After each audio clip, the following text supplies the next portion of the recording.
Subscribe कीजिए हमारे channel Sanjay Singh सृष्टि English classes को। साथ ही प्रेस कीजिए बेल आइकन ताकि आपको आने वाले वीडियो का नोटिफिकेशन मिलता रहे। Good morning class, this is Sanjay Singh, the faculty of English language for competitive exams. So guys देखिए, आज का जो हमारा टॉपिक है वो स्पेशली वर्ब है। ठीक है, कि वर्ब को आज हम पढ़ेंगे, इसके टाइप्स पढ़ेंगे, वर्ब के इसके क्लासिफिकेशन हम पढ़ने वाले हैं, वर्ब को कितने टाइप्स में बांटा गया है। सो गाइस देखिए, डायरेक्टली हम स्टार्ट करते हैं अपना वर्ब। ठीक है, बिना टाइम वेस्ट किए हुए। सो गाइस देखिए, मेनली हमारे पास दो टाइप की वर्ब होती है। नंबर एक हमारे पास रहती है प्रिंसिपल वर्ब, और एक हमारे पास रहती है एक्सिलरी वर्ब्स, ना, एक्सिलरी वर्ब। आप समझिए, जो प्रिंसिपल वर्ब होती है मेरी गाइस, इसी को हम लोग बोलते हैं मेन वर्ब। ठीक है, यही क्या होती है हमारी मेन वर्ब। और जो एक्सिलरी वर्ब होती है ये हमारी क्या होती है, ये हमारी होती है सारी हेल्पिंग वर्ब्स। ध्यान रखना, कभी कभी तीन चारों नाम में ही बड़ा कंफ्यूजन होता है कि हेल्पिंग वर्ब क्या है, प्रिंसिपल वर्ब क्या है। सो बिल्कुल डॉट में रखना, जो प्रिंसिपल वर्ब होती है वो क्या होती है, मेन वर्ब होती है, और जो एक्सिलरी वर्ब होती है वही क्या होती है, हमारी हेल्पिंग वर्ब होती है। अब देखिए, बात करूं मैं मेन वर्ब की। मेन वर्ब भी मेरे पास दो टाइप की होती है। ठीक है, एक मेरे पास मेन वर्ब होती है फाइनाइट वर्ब, ठीक है, एक होती है नॉन फाइनाइट वर्ब। ठीक है गाइस, अब समझिए, फाइनाइट वर्ब भी मेरे पास दो तरह की होती है। ठीक है, फाइनाइट वर्ब भी दो टाइप की होती है। नंबर एक होती है ट्रांजिटिव वर्ब, और एक आपकी होती है इंट्रांजिटिव वर्ब। ठीक है, इंट्रांजिटिव वर्ब। एक एक करके बड़ी बारीकी से हम इसको डिस्कस करेंगे, ट्रांजिटिव इंट्रांजिटिव क्या होता है। So guys, principal verb is called main verb. There are two types of main verb, one is finite verb, another is non finite verb. उसके बाद हम बढ़ते हैं फाइनाइट वर्ब। फाइनाइट वर्ब हमारा दो टाइप का होता है, नंबर एक ट्रांजिटिव वर्ब और दूसरा होता है इंट्रांजिटिव वर्ब। अब हम बात करते हैं हमारी एक्सिलरी वर्ब के अंदर। ठीक है, अब देखिए, अब हेल्पिंग वर्ब हमारी कितने तरीके से होती है। देखिए, हेल्पिंग वर्ब हमारे तीन पार्ट में मैंने इसको बांटा हुआ है। सबसे पहले हमारे पास हेल्पिंग वर्ब होती है जो हमारी बी वर्ब्स होती है। ठीक है, कौन सी गाइस, बी वर्ब। अब बी वर्ब कौन कौन सी होती है हमारे पास, जैसे इज, आर, एम, वॉज और वर, ये सारी क्या है, बी वर्ब है हमारे पास। ठीक है, उसके बाद हमारे पास होती है हमारी डू वर्ब्स, जिसे हम बोलते हैं डू वर्ब। अच्छा, डू वर्ब हम लोग क्या पढ़ते हैं, जैसे कि डू, डज और आपका डिड। एक हमारे पास होता है गाइस हैव वर्ब, जिसे हम कहते हैं हैव वर्ब। ठीक है, जिसके अंदर हम लोग क्या पढ़ते हैं, हैज, हैव और आपका हैड। ठीक है, ध्यान रखना। अब सेकंडली मैं बात करूं हमारे मॉडल्स। ठीक है, हमारे कौन से मॉडल वर्ब टोटल 13 नंबर्स होता है, टोटल 13 होती है। ठीक है, समझिए 13 कौन कौन से, जैसे अच्छा लास्ट में हमारे पास होते हैं पार्टिसिपल। ठीक है, अब देखिए, मैं मॉडल वर्ब का बता रहा हूं कि मॉडल वर्ब कितने होते हैं हमारे पास, 13 नंबर्स होती हैं। जैसे कैन, कुड, मे, माइट, है ना, विल, एक आपका होता है वुड।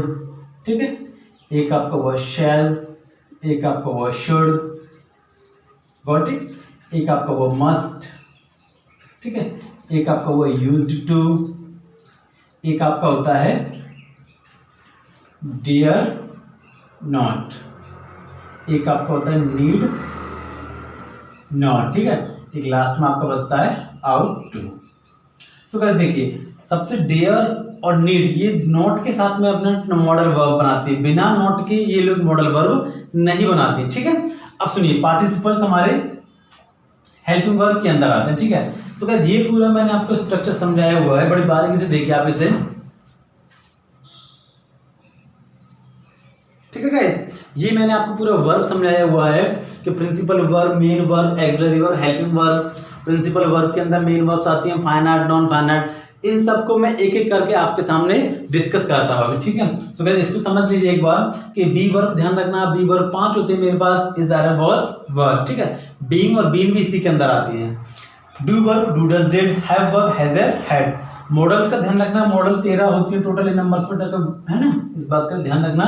13 मॉडल वर्ब होती है मेरे पास में, और पार्टिसिपल्स हमारे पास 3 होते हैं, प्रेजेंट, पास्ट और परफेक्ट। अब सबको मैं एक एक करके आपके सामने डिस्कस करता हूं। सबसे पहले हम बात करते हैं इस वाले टॉपिक की, ठीक है। सो गाइस देखते हैं इसे अभी। बाकी इन चीजों को ध्यान रखना, नॉर्मली हम बी वर्ब का यूज करना जानते हैं, ठीक है। मॉडल्स में आपको बताऊंगा यूज कहां करते हैं, देन पार्टिसिपल्स आपको बताऊंगा मैं। सबसे पहले हम वर्ब को स्टडी करते हैं।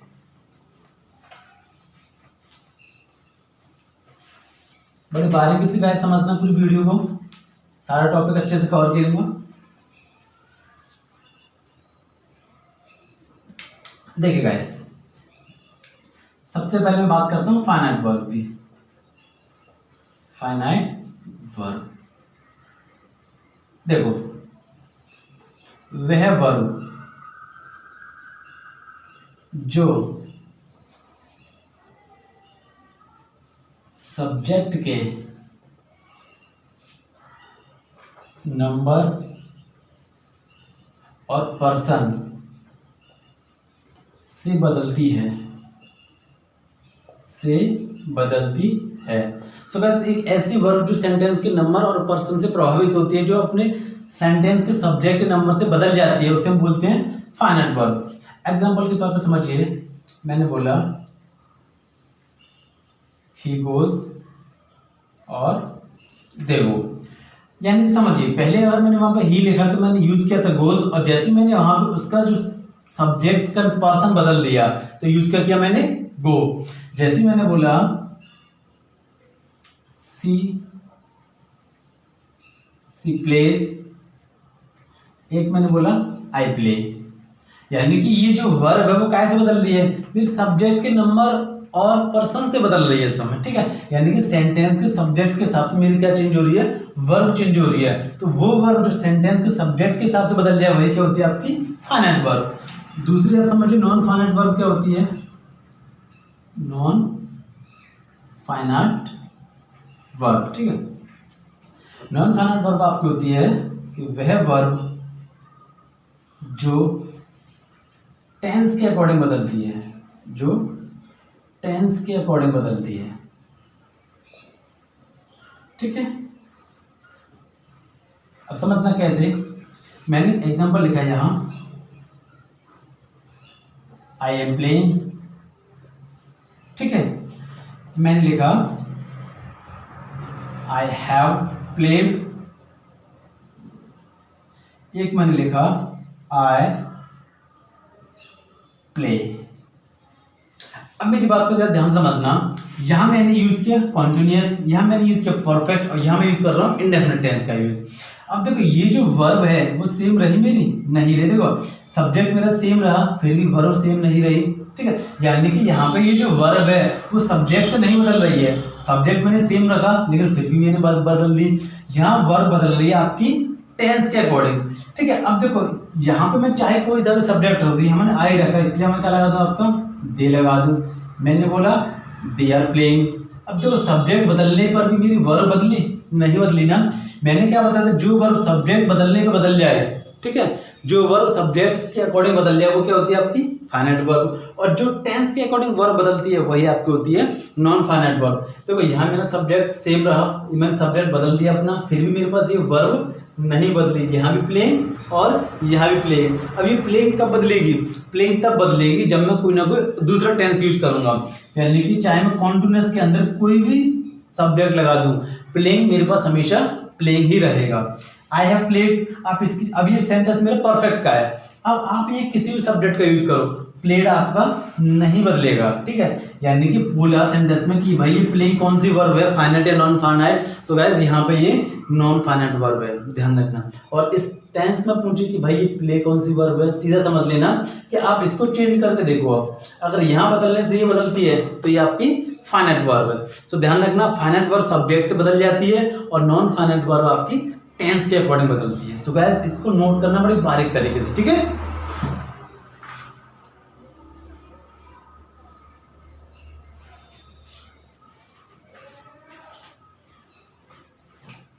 चलिए गाइस आगे बढ़ते हैं हम लोग।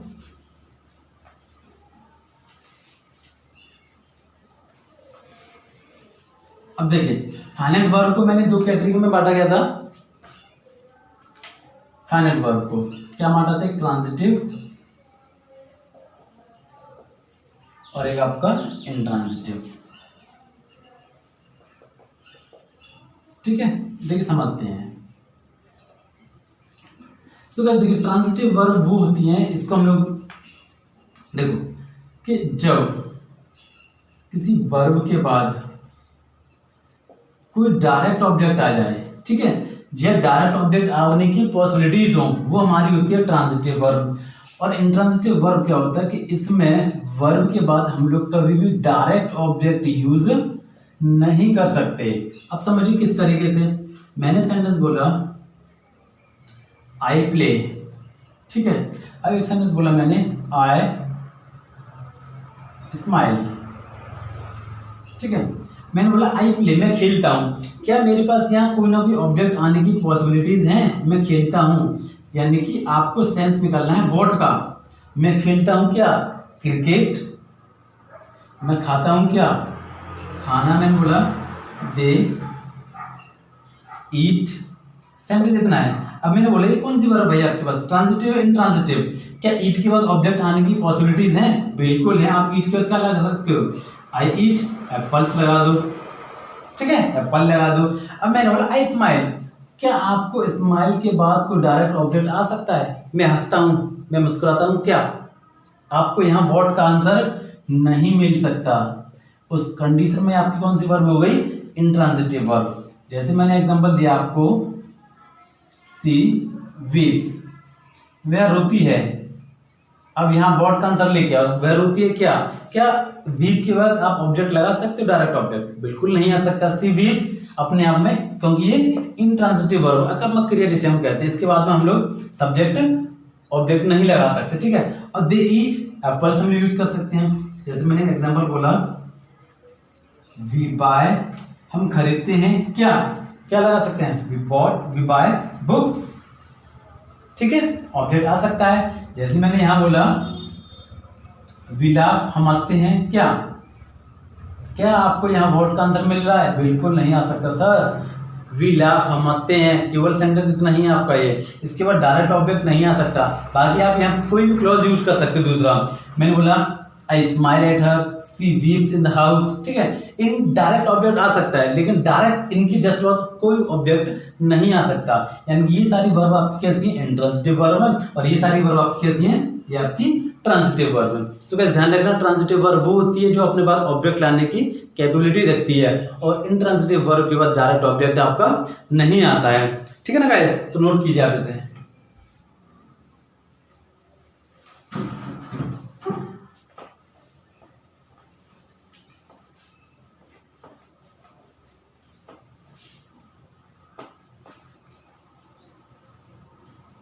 बाकी आज देखिए बी वर्ब, इसके बाद हम आने वाले हैं अपनी हेल्पिंग वर्ब्स के ऊपर, ठीक है।